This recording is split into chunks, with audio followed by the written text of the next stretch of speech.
cover. Okay. So thank you, Prabhu, for recording. So we'll be trying to cover the Pracheta's story from there onwards, about till 25. And after that, the Pracheta's reply to the benediction offered by the Lord, what are their takeaways from this whole process is what we will see in the next class. I think His Grace Tirtha Chaitanya Prabhu is giving the class. So we'll try to have a logical split. Instead of trying to do 25 shlokas, we'll try to do a 21 so that he continues from there on. Okay, so this is the background story. These are the sons of Prachinaparhi, the Prachetas. They are saints now. They're living like the saints in the beautiful ocean. So that's what we saw in the purport. So in this beautiful place, which is on the bank of a river, sea, or a ocean, because it's a water body that is mentioned, which is very serene, which is very beautiful and very peaceful. And Lord Shiva, pleased with their prayers, he comes along with a lot of his ganas. So he comes and he blesses them. Okay. So what does he bless them with? The Rudra Gita. What is Rudra Gita? Lord Shiva is meditating on the Supreme Personality of Godhead. We saw the extended description of Rudra Gita, where he's glorifying Lord Krishna, Shankarshana, which Lord Shiva tells them, you sing this Rudra Gita and you will get all perfection. So this is the background that we saw. That's where we jumped on to today's shloka. So Vidura is asking this question, what happened to these personalities after they started chanting the song composed by Lord Shiva? What did they achieve in this way? Okay, we'll continue. So we'll talk about this. Samsiddhim Paramam Gatihi or Gataha. We'll talk about it in a bit. Okay, we'll continue with Vidura's prayers in text 2. My dear Brahaspatya, what did the sons of King Bariheshar, known as the Prachetas, obtain after meeting Lord Shiva, who is very dear to the Supreme Personality of Godhead, the bestower of liberation? Certainly, they were transferred to the spiritual world. But apart from that, what did they obtain within this material world, either in this life or in other lives? Right? Curious question. Right? So Brahaspatya is a son of Brahaspati, who is a Maitreya Muni that is being addressed here. Okay.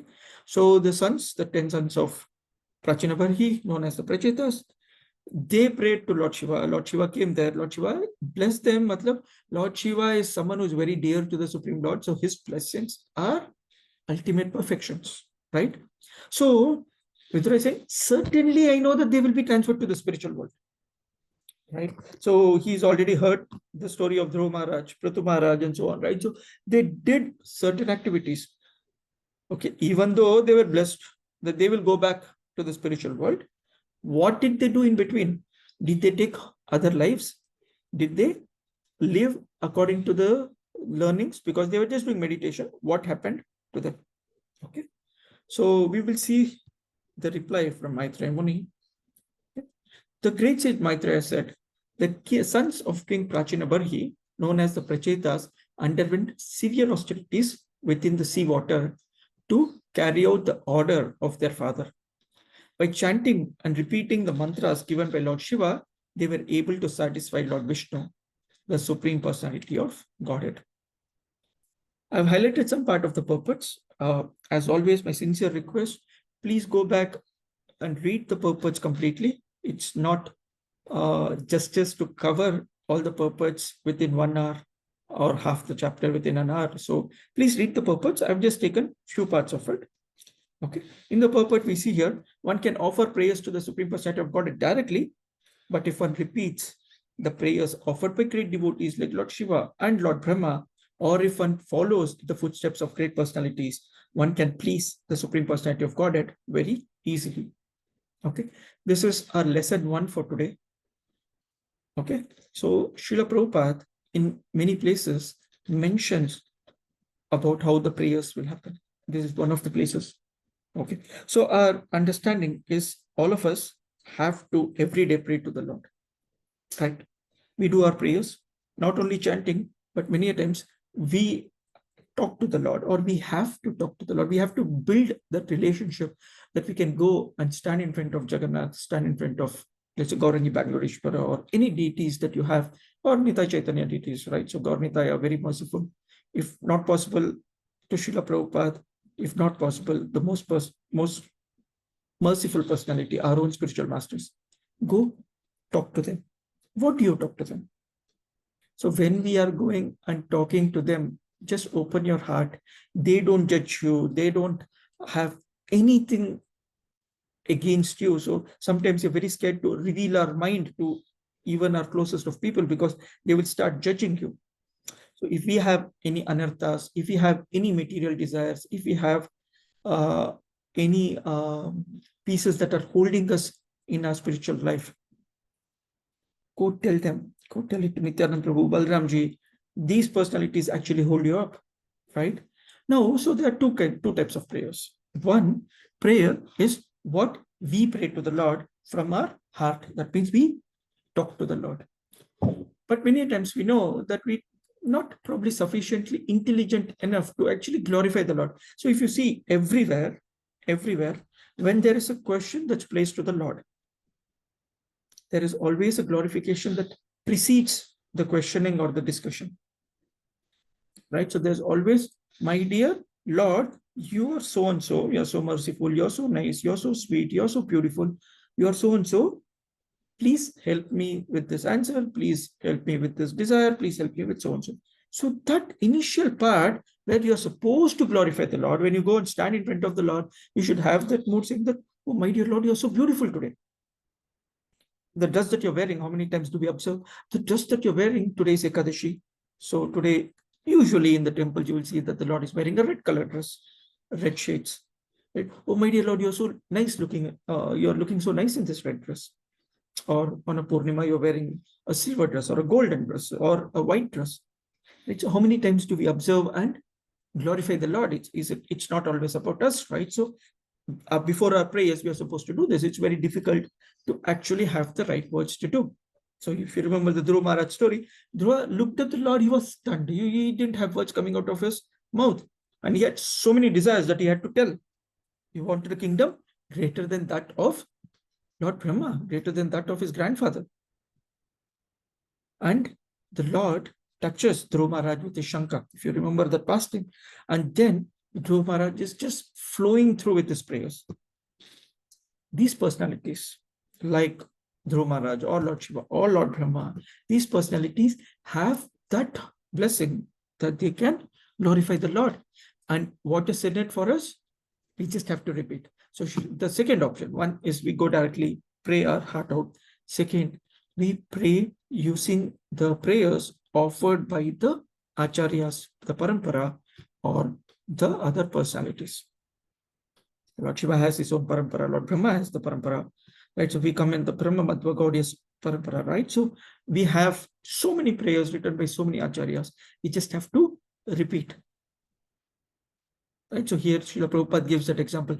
When you use the prayers by others, saying that, Lord, according to what is mentioned by Narad Muni, this Narada Bhakti Sutra, or according to what is written in Mukundamala Sutra by Kulashekar Alvar, there's some beautiful prayers that are there. Right? In this case, Prabhupada mentions the Brahma Samhita says, Chinta Mani Prakara Sadvashu Kalpa Vriksha.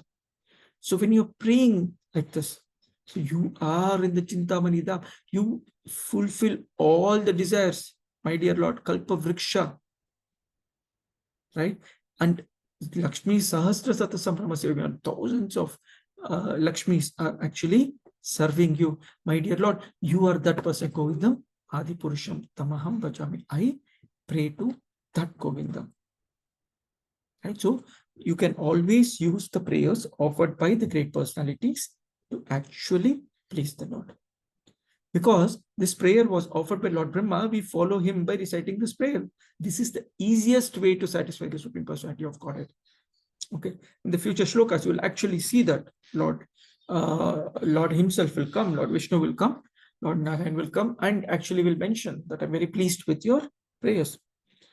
The pure devotee never attempts to read the Supreme Lord directly. The most important way to worship the Lord is to go through the disciplic succession of devotees, right? So that's the first takeaway, saying that when you are reciting the prayers offered by the acharyas in the parampara, the Lord is very, very pleased. Don't have to create anything new. Yes, if you want to glorify, you can always glorify Srila Prabhupada. You can always glorify your spiritual master. You can write about them. Okay, can I write about the Lord? Through an approval process. Like how we learn from our own parampara, right? So how Govinda Bhashya was written, right? So parampara accepts, then the authorities write, and we just have to repeat.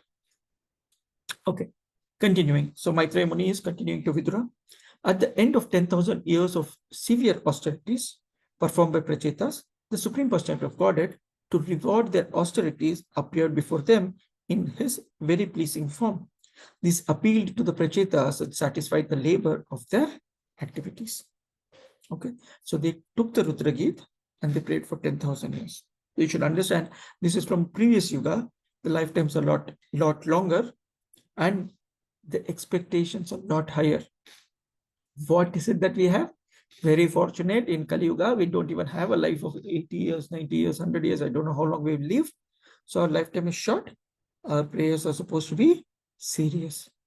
We all have the same set, right? So Srila Prabhupada says 70% you become devotee, 30% he has the backdoor entry.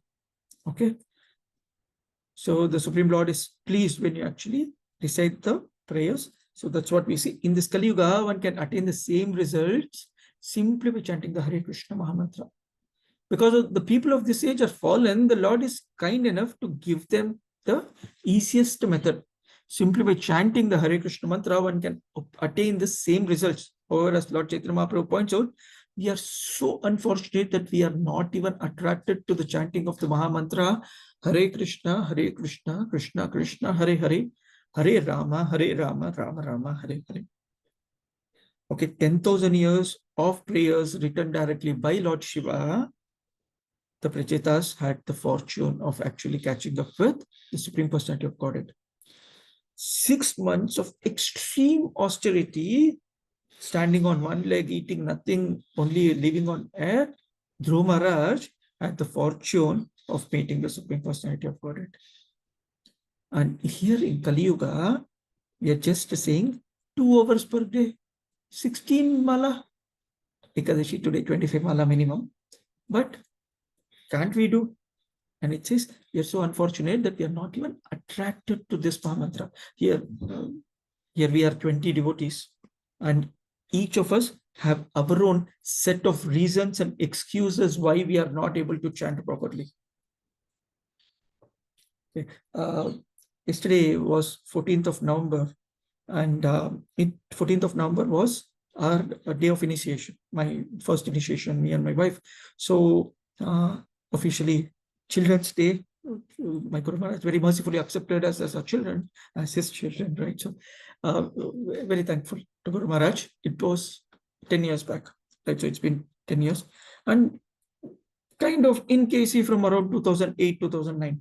It took us a few years before we got initiated.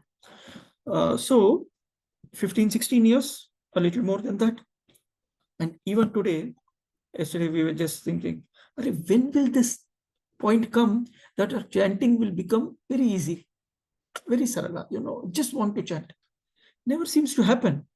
So many other things are there that keeps coming in between, saying that this chanting, even after 15 years of trying to do 16 rounds, still we have other things that deviate us. Most importantly, what one lesson that I have learned is when you chant in the morning, before your work starts, your chanting is probably the best. When you chant in the association of devotees, during a Mangalarti or right after Mangalarti, whatever it is, your chanting is the best. Later in the day, it becomes difficult.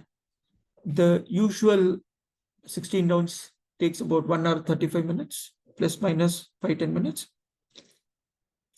Later in the day, it takes somewhere between 2 hours, sometimes 2 hours 15 minutes. Our best friend or the worst enemy, not our mind, our mobile phones, it keeps coming in between. Someone is messaging, something is coming. We are always distant. And this one, what I'm saying, is mostly applicable to Prabhuji's. For Matajis, they have a different schedule. And I never have an argument to it because I personally see so many Matajis, including my own wife, who have a different routine. They have to take care of their in-laws or the parents, the children. I'm talking about married Matajis. And then, of course, it's okay. It's easy for me. I finish my rounds. I get ready. 8:30 breakfast prashadam is ready. 9 o'clock. I'm off to office. But for me to get out of house at 9 o'clock, my breakfast has to be on the table after offering at around 8:30. My lunch box has to be ready, and so on, right? So her schedule is different. So what I mentioned, early morning and all that, Prabhujis can definitely do. They cannot have excuses. And this attraction to the chanting of the holy name early in the morning, if possible, not only the Sankirtan where we are in the temple where every devotee is we are enjoying, relishing the Sankirtan. We are talking personally when we are chanting. That's where our seriousness comes in. The Prachetas 10,000 years or the other personalities who have spent so many years and lifetimes trying to achieve perfection, we can get it in this one lifetime by chanting the Hare Krishna mantra. And the choice is ours, right? So no one tells you chant properly. I mean, they tell you, but no one looks at, they don't. So I've heard that my Guru Maharaj earlier used to carry a paper or something in the crowd, and he would suddenly go to a devotee and he would say, okay, you chant, I'm hearing. This was during the Mangalarti, right after Mangalarti, when devotees are chanting. So he hears, saying, okay, are you chanting properly? And people wake up and start chanting very nicely. So this just saying that no one else comes and does that, because everyone is also thinking, how will I finish my 16 rounds? So this is purely up to you, how you want to do it. But this is the easiest method, a short guaranteed that we will go back home, back to Godhead. We'll move on. So the Supreme Lord is now decided to come after the 10,000 years of prayers. So how does he look when he comes? There's so many beautiful descriptions. I don't think I have enough words, but we can read through and see some of the purports. We'll look at the Lord. Okay. The personality of Godhead appearing on the shoulder of Garuda seemed like a cloud resting on the summit of the mountain known as Meru. The transcendental body of this personality of Godhead was covered by attractive yellow garments, and his neck was decorated with a jewel known as Kaustubhamani. The bodily effulgence of the Lord dissipated all the darkness of the universe. Right? So he's sitting on Garudev. Okay, he looks gigantic, like a cloud on top of Mount Meru. He's wearing the Pitambara, the yellow dress. He's got the Kaustubhamani, the Srivatsa mark. He's got how many hands? Usually 4. In this case, he comes with a lot more. You'll see that in the next sloka. The Lord's face was very beautiful, and his head was decorated with a shining helmet and golden ornaments. The helmet was dazzling and was very beautifully situated on his head. The Lord had 8 arms, which each held a particular weapon. The Lord was surrounded by demigods, great sages, and other associates. These were all engaged in his service. Garuda, the carrier of the Lord, glorified the Lord with Vedic hymns by flapping his wings. Garuda appeared to be an inhabitant of the planet known as Kinnaraloka. Okay, little bit of background. We all know this, right? So we'll start with Garudadev. Garudadev is supposed to be very, very huge. Okay, the size of Garudadev, it says that with just flapping of a couple of times, he crosses between planets in the universe when the Lord comes. He's that quick and he is that big. And when he's flapping, that means when he's doing his wings, there are Vedic mantras that are recited with that sound vibration. So when the birds do flap their wings, then there is fat, fat, fat, that sound that comes, right? When Garudev does, that's the Vedic mantras that are coming out. Okay. This huge Garudev one day had a small discussion with Sudarshan Chakra. So Sudarshan and Garudev, they are looking at each other and saying that, who is the fastest? Okay, Garudev says, obviously I'm the fastest. My size and my wings are so huge. I can just fly from one place to another like this. Sudarshan Chakra, you have no idea how quick I am. I travel at the speed of mind.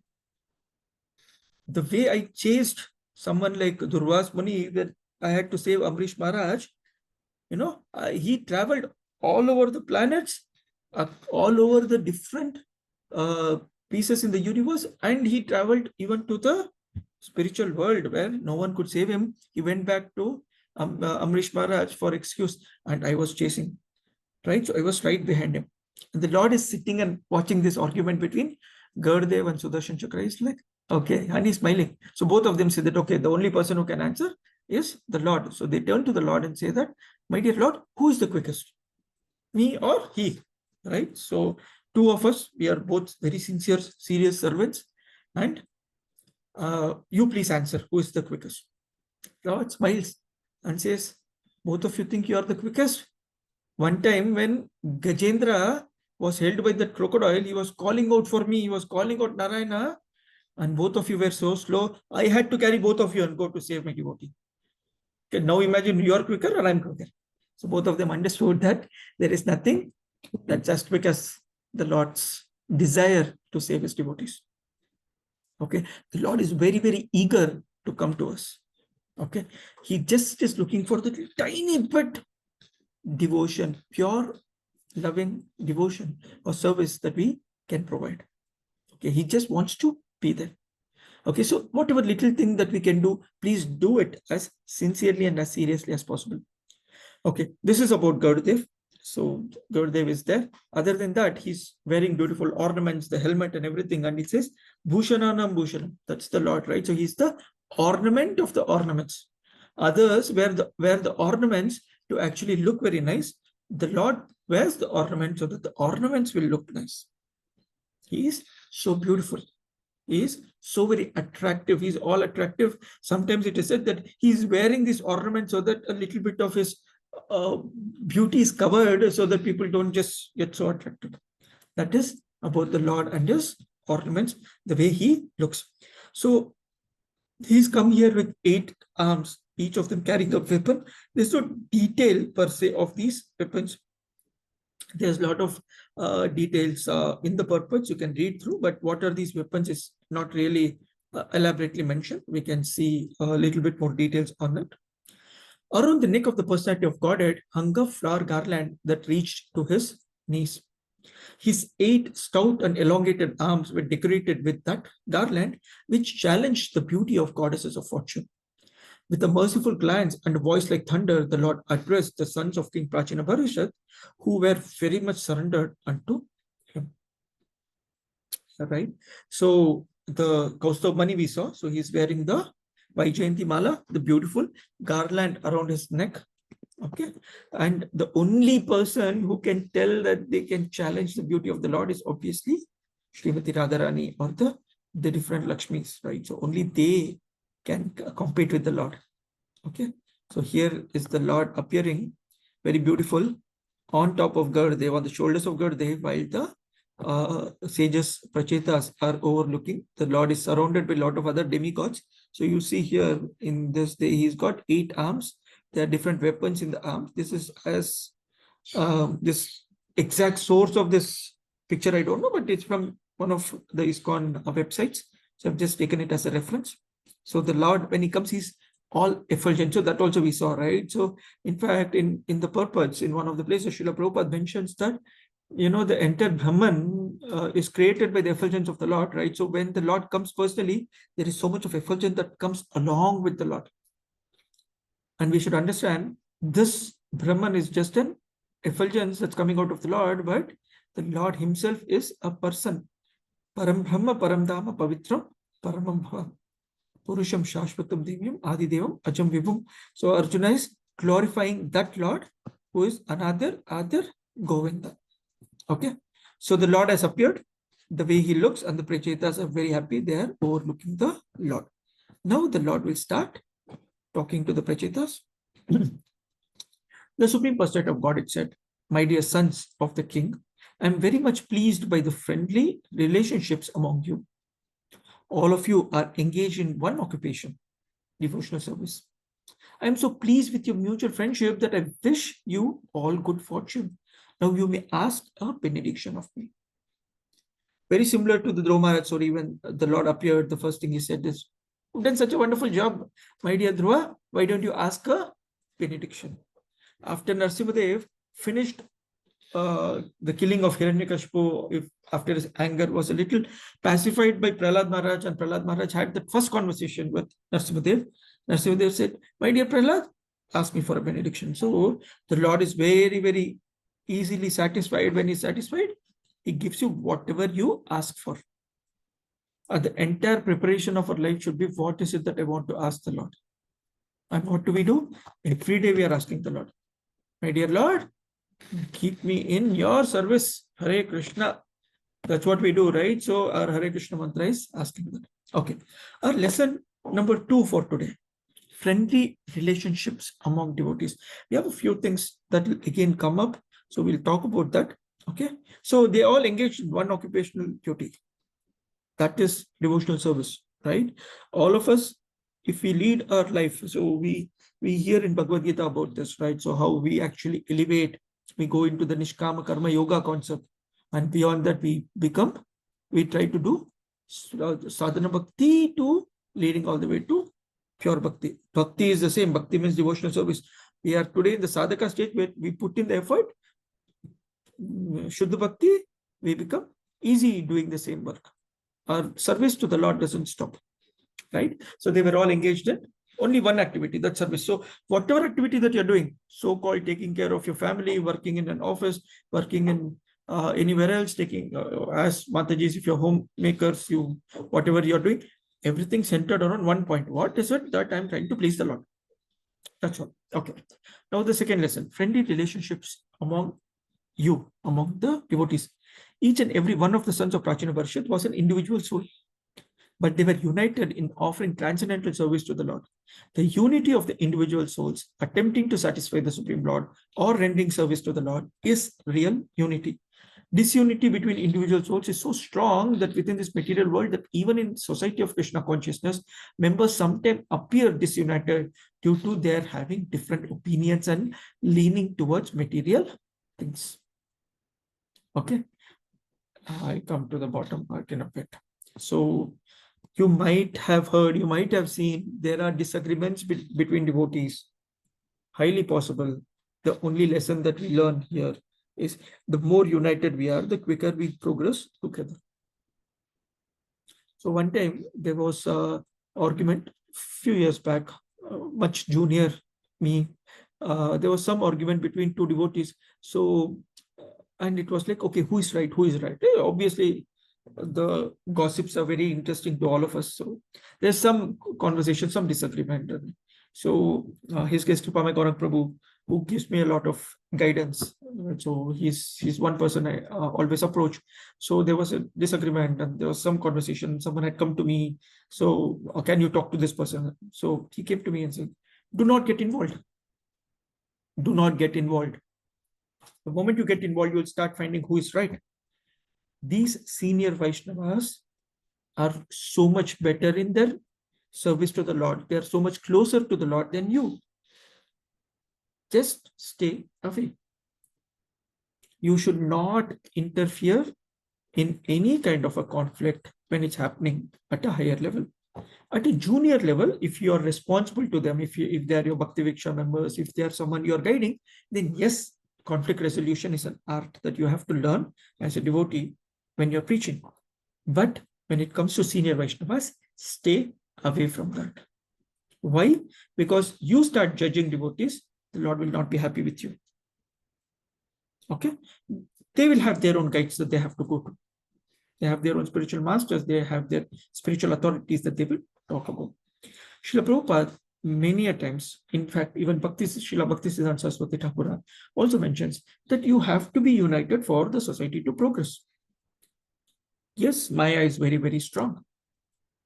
Srila Prabhupada mentions in lectures as well, saying the United Nation cannot keep you united because each one has their own agenda. Each one has their own desires. And that you will see in the Krishna conscious society as well. When you see conflicts, when you see different devotees fighting or being disunited, do not get involved. Do not find faults in either of them. Yes, they are doing whatever they are doing. The The only thing you might probably be able to do is go to the Lord and tell them that, my dear Lord, their fight is disturbing me or the other members in the society. Can you please, if you so desire, take care of it? Remember this prayer, it's always supposed to say, if you so desire. Okay, don't forget that part of the prayer. I think we discussed it a few classes back. Right? So, my dear Lord, if you so desire, you handle it however you want, right? So that's what the Lord will do. But you can always go and pray to the Lord. You can always go tell the Lord that this is not giving me comfort. It's sometimes, when you're chanting, that incident or those incidents are disturbing you. Sometimes other devotees are coming and saying that, oh, you know what, because of their fight, a DT service or a kirtan or a class or a festival, whatever is getting disturbed. Okay, you have all right to solve it by praying to the Lord. Okay, and do not get involved, because your ego can sometimes get hurt. Now, if you are part of that fight, someone is not agreeing with you, keep your ego aside and start thinking if the other person can also be right. Talk to your spiritual authority, who you can take guidance from, saying that, what is it that I have done that someone has scolded me, someone has told something wrong about me, someone is spreading something wrong about me. Okay, very difficult to follow, very easy to sit in a class and preach. But when you're involved in those positions, how united you can be with all the parties shows how much you want to progress in spiritual life. Yes, if you have an absolute disagreement with someone, you don't want that someone to be a part of your life, you can avoid that devotee, but continue with your service. You can probably take up other services, go talk to your spiritual authorities. It's possible that you are right according to not only you, but according to others. But that doesn't mean that you start spreading wrong about the other person. You can avoid in certain cases. Again, case-to-case basis, talk to your spiritual authorities. But from a class perspective, the lesson that we learn is the united we are, the Lord is more pleased with us.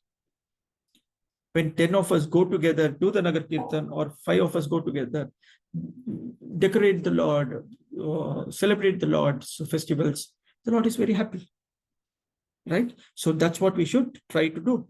Individually, you can only progress so much. Together, you can progress a lot more. You can carry others if you feel that you are extremely qualified. Otherwise, you can join others. Okay. Actually, in Krishna consciousness, there cannot be two opinions. There is only one goal: to serve Krishna to one's best ability. If there is some disagreement over service, such disagreement is to be taken as spiritual. Those who are actually engaged in service of the Supreme Personality of Godhead cannot be disunited in any circumstances.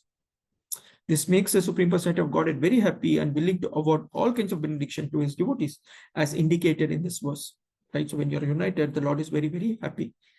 Okay, why is the disagreement? Disagreement comes because there is an ego that is stopping us.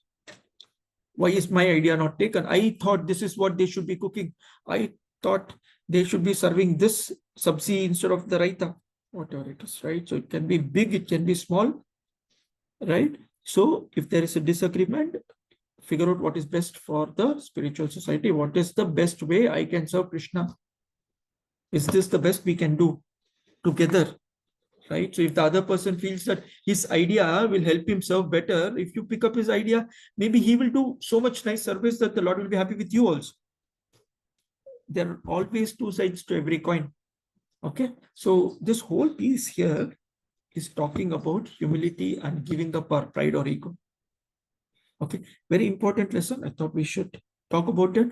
And if you are pleasing together, if you are serving together, pleasing the Lord, then you will progress together lot quicker. That's our second lesson, a most important lesson for the day. Okay, now the Lord is up here. The Lord will start talking, right? So he's just begun. First piece, he said, I'm very happy. The Lord continued, those who remember you every evening of the day will become friendly with their brothers and with all other living entities. So he's not, he said, no, ask for any benediction. Now he's telling you what is the phala of actually this pastime. The Falastoti will come later. We will anyway discuss that in the next chapter, if I'm right. But of this entire episode, but this particular piece, the Lord, when he comes there, he says, okay, this particular story that you have heard today morning we are discussing. If you do that every evening, then you become very friendly with your brothers and other living entities. Okay. So in simple, how do I understand? I say that, okay, you become friendly with other living entities, but you can do better with your preaching. If your families are not very supportive, your brother or sister or whoever is not very conducive to spiritual life, then this evening reading can help. Okay. Those who will offer me the prayers composed by Lord Shiva, both in the morning and in the evening, will be given benediction by me. In this way, they can both fulfill their desire and attain good intelligence. Okay. So in the Bhagavad Gita, the Lord says, Tesham Satayuktanam Bhajatam Priti Purvakam Dadami Buddhi Yogam Tam. He gives the Buddhi, good intelligence, out of which, by which you can come back to me. Correct? Oh, that's Loka is right here, right? So 10.10. Okay. So when you actually offer the prayers composed by Lord Shiva, both morning and evening, okay, you can fulfill both your material and your spiritual desires. We don't have material desire, or material desire is materially good enough for me to keep going with my service, spiritually ensuring that I do all the service. Okay. This is the way of Parampara system. If we follow the Acharyas, we attain the same benefits as our predecessors. If one follows the directions of Arjuna, he should be considered to be directly hearing Bhagavad Gita from the Supreme Personality of Godhead. There's no difference between hearing Bhagavad Gita directly or reading or following it from the personalities like Arjuna, who have heard it from the Lord, right? So this is the Parampara system. Parampara system is the safest. I think this example I've heard a few times. I've probably repeated a few times as well, saying that when we become serious, when we get initiated, the entire parampara is holding us. So many times they give this example of a person fallen in a deep, dark well. Okay, the well is deep, so you're fallen, you can't just come out. It's dark, you don't know which direction to go because it's very dark, you don't know what you're holding. Sometimes you're holding onto a rope, some stone, some a snake. So whatever you hold, you're not able to lift yourself up. Okay, then someone tells you, here is a rope, why don't you hold it and come up? So you can hold the rope and start climbing up. The person who gives you the direction, saying that here is the rope, that's your Padapradaksha Guru, or the first person who has actually introduced you to spiritual society, to Krishna consciousness, right? So he's shown you the rope. Now you can hold the rope and come up yourself, or imagine a situation where you're holding the rope, trying to come up, and the person from the top says, come, let me pull you up.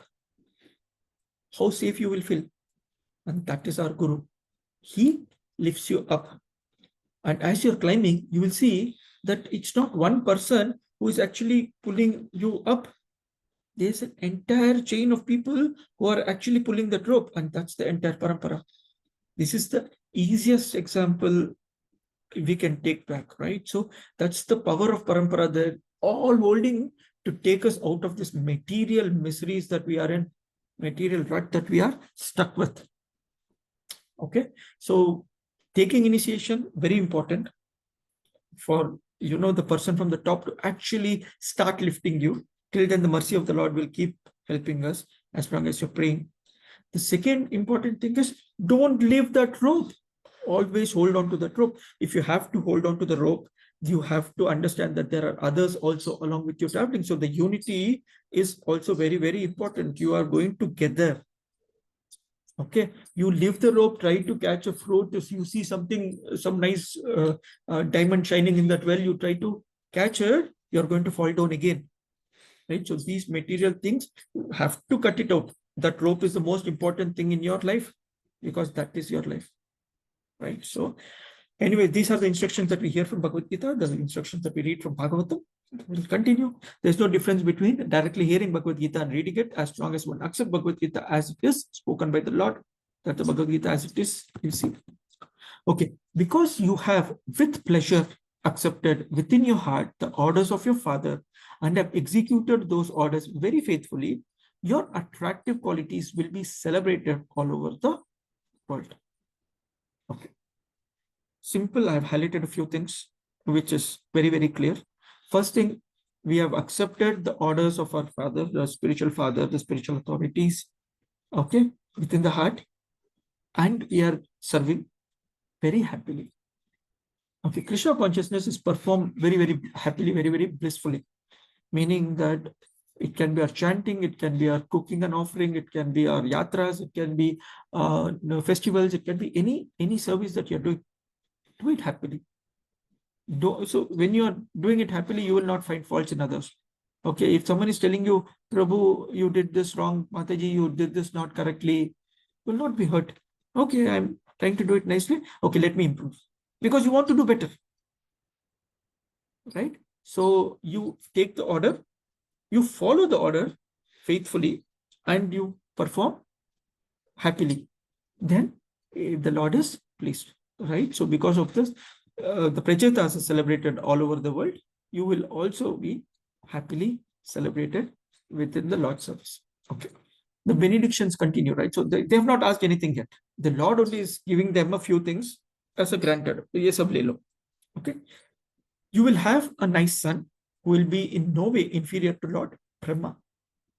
Consequently, he'll be very famous all over the universe, and the sons and grandsons generated by him will fill the three worlds. Okay, so anyways, this purport is nice. You can read it yourself. So there are details that will come in the further verses of who they will find as a girl, who will they'll get married and so on. So they'll have a son named Vishruta, who will actually have many more children. The dynasty will become very popular. Srila Prabhupada talks about how one glorious son, Chanakya Pandita's examples, the one glorious son will actually make the family very proud, like Krishna coming in Yadu dynasty, that Yadukula becomes very, very famous. So like that, one devotee son, it can be Prahlad Maharaj, it can be any of those personalities, they can actually make the entire Kula very famous. And you'll have such a son. O sons of King Prachina Bharishat, the heavenly society girl named Pramlocha kept the lotus-eyed daughter of Kandu in the care of the forest trees. Then she went back to the heavenly planets. This daughter was born by the coupling of the Apsara named Pramlocha with the sage Kandu. So these things keep happening, right? So in the purport, there's an elaborate explanation of this. Whenever some sage is trying to elevate, sometimes Indra or others are not very happy, the demigods, they send different apsaras. So one such story is this: when the sage Kandu was actually trying to do meditation, he was trying to progress, he met this apsara named Pramlocha, and they had a child. Apsaras, of course, when they deliver a child, they don't continue. This is very similar to the Shakuntala story, right? So the daughter was left back in the care of the forest. So some of you might have heard this story of who the daughter is. The daughter is usually mentioned as the daughter of Soma. That's what the Prachetas got married to. It will come later as well, but the background is this. Okay, thereafter, the child who was left to the care of the trees began to cry in hunger. At that time, the king of the forest, namely the king of the moon planet, out of compassion, placed his finger, which poured forth nectar within the child's mouth. Thus, the child was raised by the mercy of the king of moon. So Soma saw this little child crying in the forest, very beautiful child. So he actually took care of her. She becomes the daughter of Soma. Since all of you are very much obedient to my orders, I ask you to immediately marry that girl who is so well qualified with beauty and good qualities. According to the order of your father, create progeny through her. And so one of the things that the family of Prithu Maharaj, the one that we are reading, Prachina Bharji, their duty was also to increase the progeny, right? So they are creating living entities, increasing the population, right? So the blessing here is, okay, now you just follow the orders, you create progeny by marrying to this girl. So that was order given by your father. But because you're very much obedient to what I tell, I'll give you direction. Lord does not interfere with our free will. He gives us direction only when we want the direction from the Lord. Okay.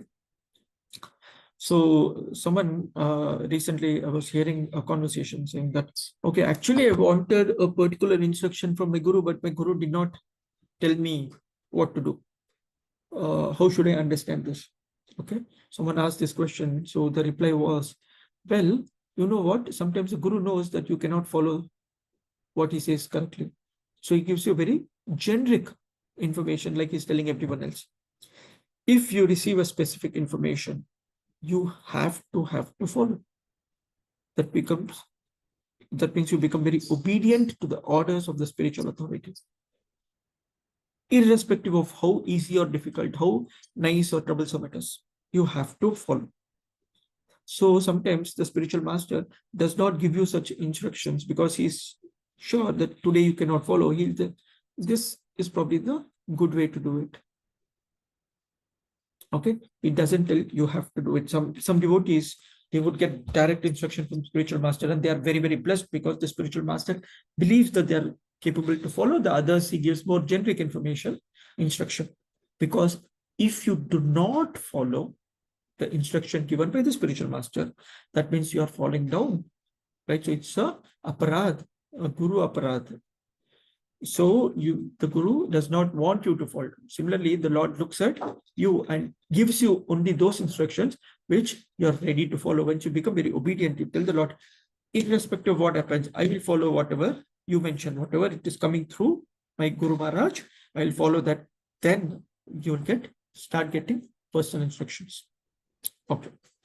Your brothers are all of the same nature, being my devotees and obedient sons of your father. Similarly, that girl is also the same type and is dedicated to all of you. Thus, both the girl and you, the sons of Prachina Parishad, are on the same platform, being united on a common principle.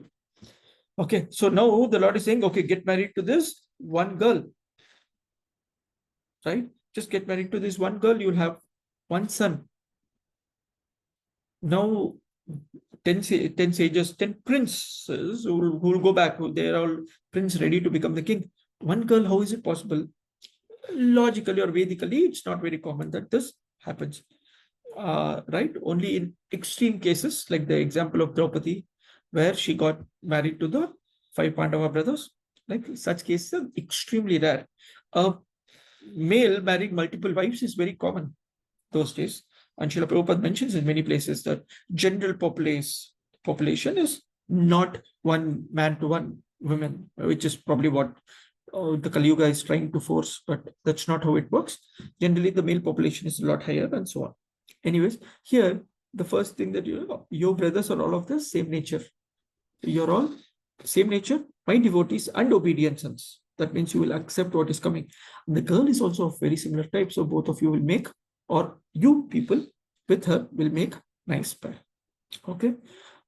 In Kali Yuga, all this is not at all accepted. In one of the purports, Srila Prabhupada mentions, in a few years back, a few decades or a few centuries back, it was allowed for a girl to marry the husband's brother if the husband dies early. Right, so she's without any care, and then she's allowed to marry. But coming into the modern Kali Yuga that we are in, even such a thing is not acceptable. Okay. The word yoga means acting on behalf of the Supreme Personality of Godhead. Here, that's what we saw. Work done as a sacrifice. So whatever you're doing when you're offering it to the Lord, this is an important work done as a sacrifice for Vishnu has to be performed. Otherwise, work binds one to this material world. So all of them have that one work. What is that? Devotional service. Okay. Devotional service means you're satisfying, you're doing it for the pleasure of the Lord. The Lord then blessed all the Prachetas, saying, my dear princess, by my mercy, you can enjoy all the festivities of this world as well as the heavenly world. Indeed, you can enjoy all of them without hindrance and with full strength for 1 million celestial years. Okay. So he's telling them, you're not right now coming back. You have a duty to perform as princess. So go rule the world and you will be my devotees as well. Thereafter, 1 million celestial years, right? So 1 million years according to the higher planetary system. Thereafter, you will develop unadulterated devotional service unto me and be freed from all material contamination. At that time, being completely unattached to the material enjoyment in the so-called heavenly planets, as well as in hellish planets, you will return home back to Godhead. Right?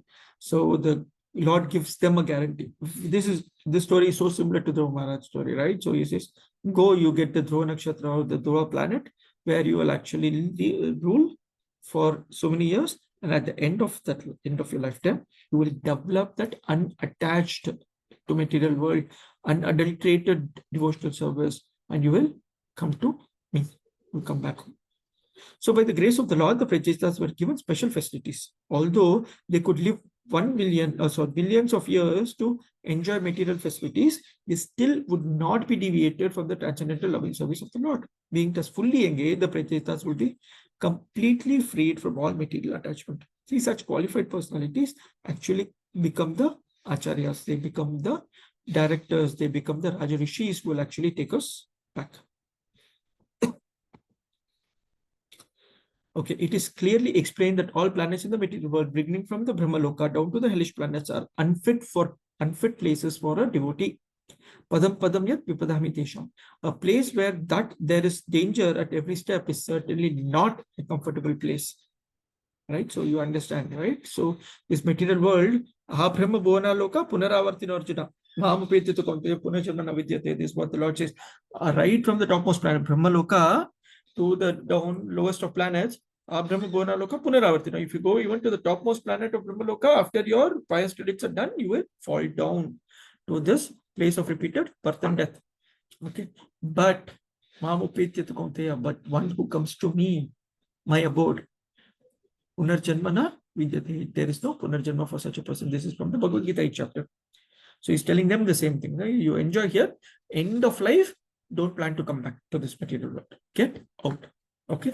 So when you live your life properly, at the end of life, you're guaranteed to go back.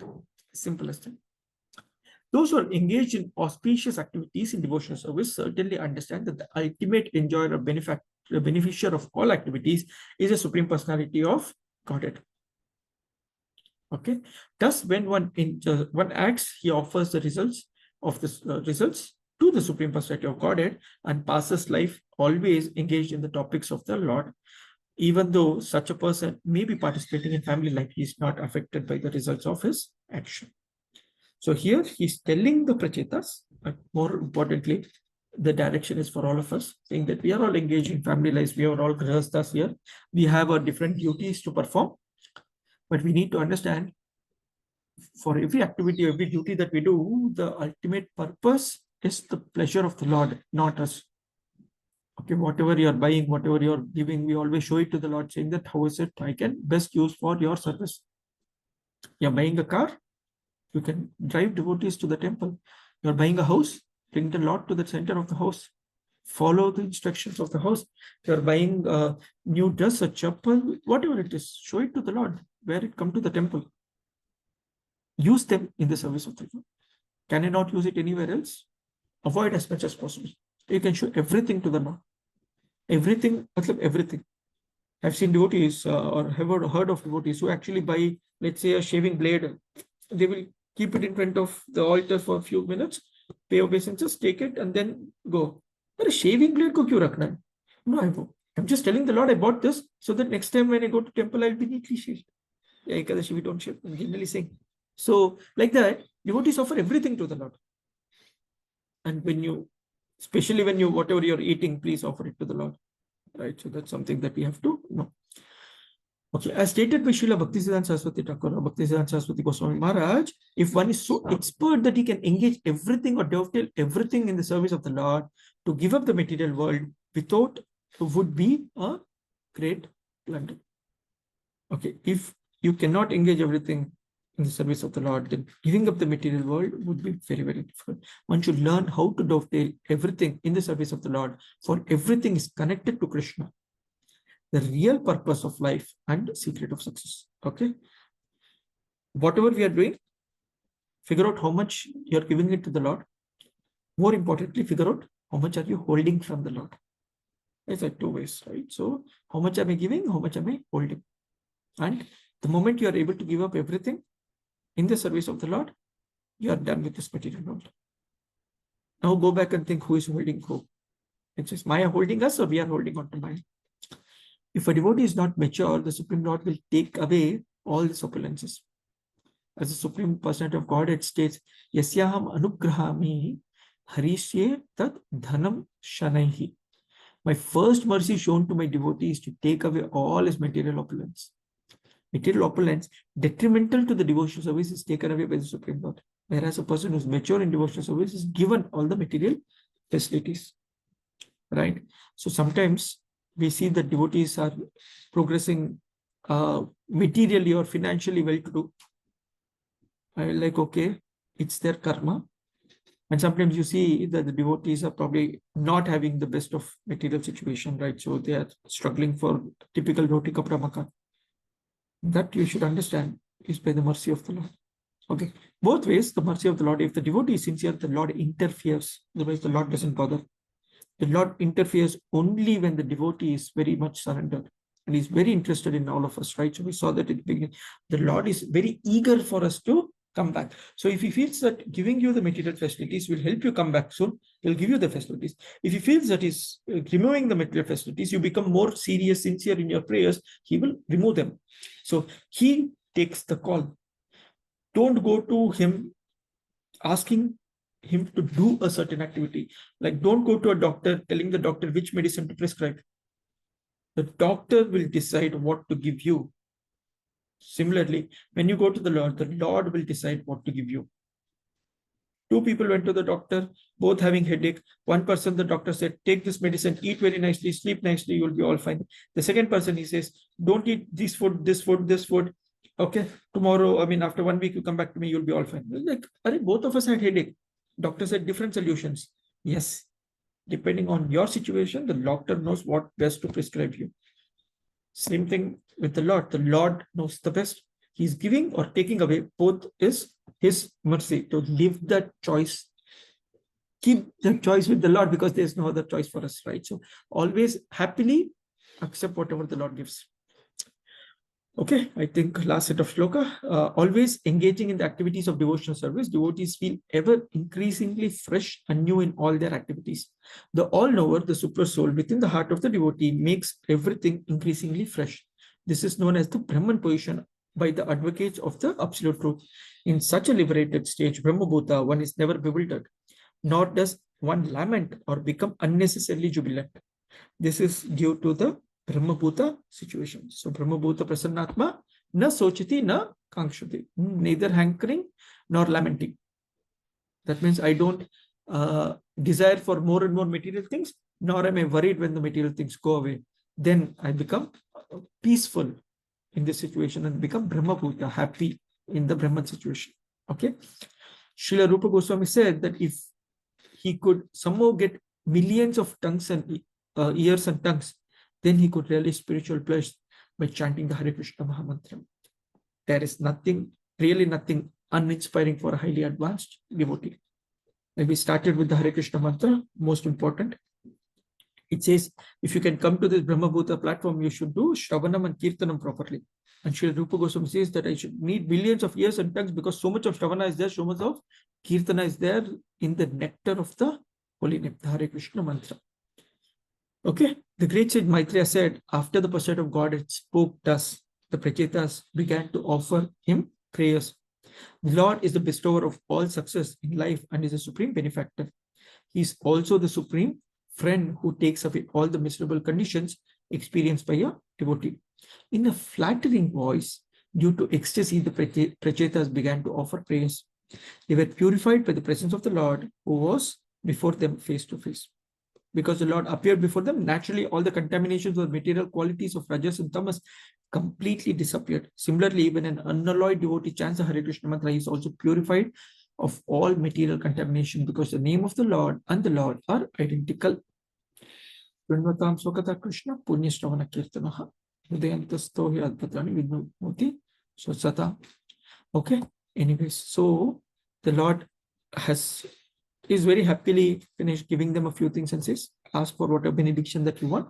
Now the Prachetas are going to offer their prayers, which is what we will see in the next class. Okay. So a devotee is usually placed in a very nice, happy situation. That's what we are seeing today. Okay. So it's a few lessons that we learned, right? So how humility, unity is very, very important in progressing spiritual life. Also, this activity of everything that I do it for the pleasure of the Lord. That is also a very important aspect.